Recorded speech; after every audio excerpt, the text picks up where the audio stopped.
Hello, hi, നമസ്തേ, നമസ്കാരം. നമ്മുടെ മലയാളികൾക്ക് എപ്പോഴും നാടൻ വിഭവങ്ങളോട് തന്നെയാണ് ഏറെ പ്രിയം. അതിനിപ്പോൾ എന്ത് ക്വിസീൻസ് കൊണ്ട് മുമ്പിൽ വെച്ചാലും നമുക്കൊരു നെസ്റ്റാൾജിയ തോന്നുന്നതും നമുക്ക് പ്രിയം തോന്നുന്നതും എപ്പോഴും നാടൻ വിഭവങ്ങളോട് തന്നെയാണ്. ചോറിന് എന്ത് ഒഴിച്ചുകറി വേണമെന്ന് ആലോചിച്ചിരിക്കുമ്പോൾ പെട്ടെന്ന് തട്ടിക്കൂട്ടിയെടുക്കാൻ പറ്റുന്ന വളരെ സ്വാദുള്ള ഒരു ഒഴിച്ചുകറിയുടെ റെസിപ്പിയാണ് അമ്മ ഇന്ന് ഷെയർ ചെയ്യുന്നത്. അമ്മയുടെ വീട്ടിൽ സ്ഥിരമായി ഉണ്ടാക്കുമായിരുന്ന ഒരു കറിയായിരുന്നെന്നാണ് സാധാരണയായി അമ്മ വീട്ടിലെപ്പോഴും പറയാറുള്ളത്. അപ്പോൾ വളരെ സ്പെഷ്യലായിട്ടുള്ള ഈ ഒരു ചോറിനൊരു കിടിലൻ ഒഴിച്ചുകറി. ചാനൽ സബ്സ്ക്രൈബ് ചെയ്യാൻ മറക്കരുത്. അമ്മയുടെ ഈ ഒഴിച്ചുകറി നിങ്ങൾക്ക് ഇഷ്ടപ്പെട്ടാൽ ഷെയർ ചെയ്യാനും മറക്കരുത്. ഒഴിച്ചുകറി കണ്ടിട്ട് വരാം. ഇത്ര ഇൻഗ്രീഡിയൻസ് ആണ് നമുക്ക് ഈ ഒരു ഒഴിച്ചുകറി തയ്യാറാക്കാനായിട്ട് ആവശ്യമുള്ളത്. ഒരു 2 സവോള ഇതുപോലെ അരിഞ്ഞെടുക്കണം. ഒരു 2 ടൊമാറ്റോ, അധികം അങ്ങ് പഴുത്ത് പോകാത്ത ടൊമാറ്റോ നോക്കിയെടുക്കണം. അതും ഇതുപോലെ തന്നെ അങ്ങ് അരിഞ്ഞെടുക്കണം.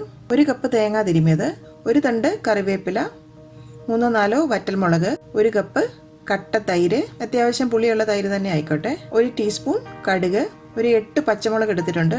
എരിവിനായിട്ട് പച്ചമുളക് മാത്രമേ നമ്മളിത് ചേർക്കുന്നുള്ളൂ. അപ്പോൾ ഒരു 8 എരിവുള്ള പച്ചമുളക് ഇതുപോലെ ചെറുതായിട്ടങ്ങ് അരിഞ്ഞെടുക്കണം. ആവശ്യത്തിനുള്ള ഉപ്പ് വേണം.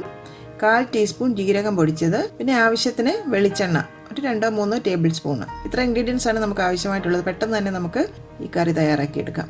ആദ്യം തന്നെ മിക്സറി ഒരു ജാറിലേക്ക് ആ തേങ്ങ തിരുമ്മിയത് നമുക്കങ്ങ് ചേർത്ത് കൊടുക്കാം. അതിലോട്ട് ജീരകത്തിൻ്റെ പൊടിയും കൂടെ ചേർത്ത് കൊടുക്കാം. തൈര് എടുത്ത് വെച്ചതും കൂടെ ചേർക്കാം. ഇത്രയും ചേർത്ത് ഒട്ടും വെള്ളം ചേർക്കാതെ നല്ല ഫൈനായിട്ട് അരച്ചെടുക്കണം. കണ്ടില്ലേ, ഇതിപ്പോൾ നന്നായിട്ട് അരച്ചു കൊണ്ടുവന്നിട്ടുണ്ട്. ഇതിനി നമുക്കങ്ങ് മാറ്റി വെക്കാം. ഒരു ചീനച്ചട്ടി ഞാൻ സ്റ്റവ് വെച്ചിട്ടുണ്ട്. അതിലോട്ട് ഒരു 1/2 ടേബിൾ സ്പൂൺ അല്ലെങ്കിൽ 1 ടേബിൾ സ്പൂൺ വെളിച്ചെണ്ണ നമുക്കൊന്ന് ഒഴിച്ചു കൊടുക്കാം. അതിലേക്ക് ആ പച്ചമുളക് അരിഞ്ഞ് വെച്ചിരിക്കുന്നതോടെ ചേർത്ത് കൊടുക്കാം. പച്ചമുളക് ഒന്ന് ചെറുതായിട്ട് മൂത്തോട്ടെ, ഒന്നങ്ങ് ഇളക്കി കൊടുക്കാം. ഉള്ളി അരിഞ്ഞതും കൂടെ അങ്ങ് ചേർത്ത് കൊടുക്കാം. വീണ്ടും എല്ലാം കൂടി ഒന്ന് ചെറുതായിട്ട് വഴച്ചെടുക്കണം. കൂടുതൽ വഴറ്റേണ്ട ആവശ്യമില്ല.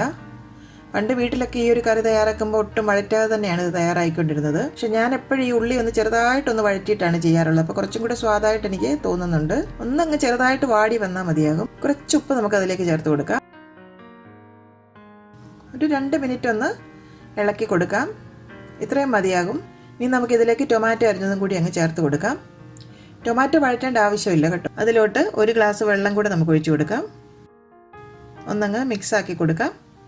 ഇനി എല്ലാം കൂടി ഒന്ന് തിളച്ച് ടൊമാറ്റോയും ഉള്ളിയൊക്കെ ഒന്ന് നല്ലതായിട്ട് വെന്ത് വരണം. നമുക്കൊന്ന് അടച്ചു വെക്കാം. ഒരു 10 മിനിറ്റ് ചെറിയ തീയിൽ അങ്ങനെ ഇരിക്കട്ടെ. നമുക്കൊന്ന് തുറന്ന് നോക്കാം. ഇപ്പോൾ ഉള്ളിയും ടൊമാറ്റോയും ഒക്കെ നന്നായിട്ട് വെന്ത് വന്നിട്ടുണ്ട്.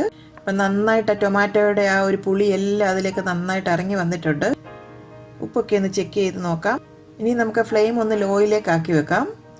ഇനി നമ്മൾ അരച്ച് വെച്ചിരിക്കുന്ന തേങ്ങയുടെയും തൈരിൻ്റെ ആ കൂട്ട് ഇതിലേക്ക് അങ്ങ് ഒഴിച്ചു കൊടുക്കാം. ആ മിക്സറെ ജാറും കൂടി ഒന്ന് കഴുകി ഇതിലേക്ക് ഒഴിക്കാം. ഈ ഗ്രേവി ഒന്ന് തിളയ്ക്കാനായിട്ട് അനുവദിക്കേണ്ട. ഒന്ന് പതഞ്ഞ് തുടങ്ങുമ്പോൾ നമുക്ക് ഫ്ലെയിം ഓഫ് ചെയ്യണം. ഈ ഒരു കട്ടിയിലാണ് ഞാനിപ്പോൾ ഇത് തയ്യാറാക്കിയിരിക്കുന്നത്. നിങ്ങൾക്ക് കൂടുതൽ ലൂസ് വേണമെന്നുണ്ടെങ്കിൽ കുറച്ചും കൂടെ വെള്ളം ചേർത്ത് കൊടുക്കാം. കണ്ടില്ലേ, ഇപ്പോൾ ഒന്ന് ചെറുതായിട്ട് പതഞ്ഞ് തുടങ്ങിയിട്ടുണ്ട്. ഉപ്പൊക്കെ നമുക്കൊന്ന് ചെക്ക് ചെയ്ത് നോക്കാം. ഉപ്പും പുളിയൊക്കെ കറക്റ്റാണ്. ഇനി നമുക്ക് ഫ്ലെയിം അങ്ങ് ഓഫ് ചെയ്യാം. പെട്ടെന്ന് തയ്യാറാക്കി എടുക്കാവുന്ന നല്ല ടേസ്റ്റി ആയിട്ടുള്ള ഒരു ഒഴിച്ചുകറിയാണിത്. ഈ ഒരു പാനിലേക്ക് ഒരു 2 ടേബിൾ സ്പൂൺ വെളിച്ചെണ്ണ ഞാൻ ചേർത്ത് കൊടുക്കുകയാണ്. എണ്ണ നന്നായിട്ട് ചൂടായി വന്നാൽ അതിലേക്ക് കടുക് ചേർത്ത് കൊടുക്കാം. കടുക് ഒന്ന് പൊട്ടി വന്നാൽ അതിലേക്ക് വറ്റൽമുളകും കറിവേപ്പിലയും കൂടെ അങ്ങ് ചേർത്ത് കൊടുക്കാം. ഇനി ഫ്ലെയിം ഓഫ് ചെയ്യാം. വേണമെങ്കിൽ നമുക്ക് ഒരു നുള്ള് മുളക് പൊടിയും കൂടെ അതിലേക്ക് ചേർത്ത് കൊടുക്കാം, ഒരു കളറിന് വേണ്ടിയിട്ട്. ഇത് ചൂടോടുകൂടി തന്നെ കറിയിലേക്ക് ഒഴിച്ചു കൊടുക്കാം. നല്ല ടേസ്റ്റി ആയിട്ടുള്ള ഒരു ഒഴിച്ചുകറി റെഡി ആയിട്ടുണ്ട്. വീട്ടിലുള്ള ഇൻഗ്രീഡിയൻസ് ഒക്കെ വെച്ച് തന്നെ പെട്ടെന്ന് തയ്യാറാക്കി എടുക്കാമല്ലോ നമുക്കിത്. നല്ല കറിയല്ലേ. കുമ്പളങ്ങയുടെ തൊലി കൊണ്ടുള്ളൊരു തോരൻ ഞാൻ നേരത്തെ അപ്ലോഡ് ചെയ്തിരുന്നല്ലോ. അത് കാണാത്തവരുണ്ടെങ്കിൽ ഒന്ന് കണ്ടു നോക്കണം. നല്ല ടേസ്റ്റി ആയിട്ടുള്ളൊരു തോരനാണ്. ഞാനിന്നിപ്പം ചോറും കുമ്പളങ്ങയുടെ തൊലി കൊണ്ടുള്ള തോരനും ഈ ഒഴിച്ചുകറിയാണിന്ന് കഴിക്കുന്നത്. ഞാനൊന്ന് ടേസ്റ്റ് ചെയ്ത് നോക്കട്ടെ. നല്ല അടിപൊളി സ്വാദുണ്ട് കേട്ടോ. വളരെ സിമ്പിളായിട്ടൊരു കറിയാണ്. പെട്ടെന്ന് തയ്യാറാക്കി എടുക്കുകയും ചെയ്യാം, എന്നാൽ നല്ലൊരു സ്വാദുമുണ്ട്.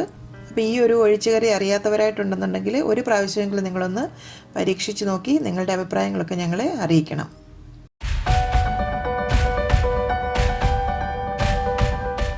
കറി വിത്ത് അമ്മയിലെ അമ്മയുടെ ഇന്നത്തെ റെസിപ്പി നിങ്ങൾക്ക് ഇഷ്ടമായെന്ന് ഞങ്ങൾ പ്രതീക്ഷിക്കുന്നു. നിങ്ങളിൽ ഒരുപാട് പേര് ഈ റെസിപ്പീസ് എല്ലാം ട്രൈ ചെയ്ത് നോക്കി സക്സസ് ആയി എന്നറിയുന്നതിൽ ഞങ്ങൾക്ക് വളരെയധികം സന്തോഷം. നിങ്ങൾ ആഗ്രഹിക്കുന്ന ഏതെങ്കിലും റെസിപ്പി അമ്മ വഴി കാണാൻ നിങ്ങൾക്ക് താല്പര്യമുണ്ടെങ്കിൽ ഞങ്ങളെ തീർച്ചയായും ഫീഡ്ബാക്സ് വഴി അറിയിക്കണം. ഞങ്ങൾ അത് ഞങ്ങളുടെ റെസിപ്പീസിൽ ഇൻക്ലൂഡ് ചെയ്യുന്നതായിരിക്കും. കറി വിത്ത് അമ്മ ഇതുവരെ സബ്സ്ക്രൈബ് ചെയ്യാത്തവരായ ആരെങ്കിലും ഉണ്ടെങ്കിൽ തീർച്ചയായും സബ്സ്ക്രൈബ് ചെയ്യണം. ഞങ്ങളുടെ റെസിപ്പീസ് ട്രൈ ചെയ്ത് നോക്കി നിങ്ങൾക്ക് ഇഷ്ടമാവുകയാണെങ്കിൽ തീർച്ചയായും വീഡിയോസ് ലൈക്ക് ചെയ്ത് ഷെയർ ചെയ്ത് ഞങ്ങളെ സപ്പോർട്ട് ചെയ്യണം. വീണ്ടും മറ്റൊരു റെസിപ്പിയുമായി വരുന്നവരെ നന്ദി. Good bye.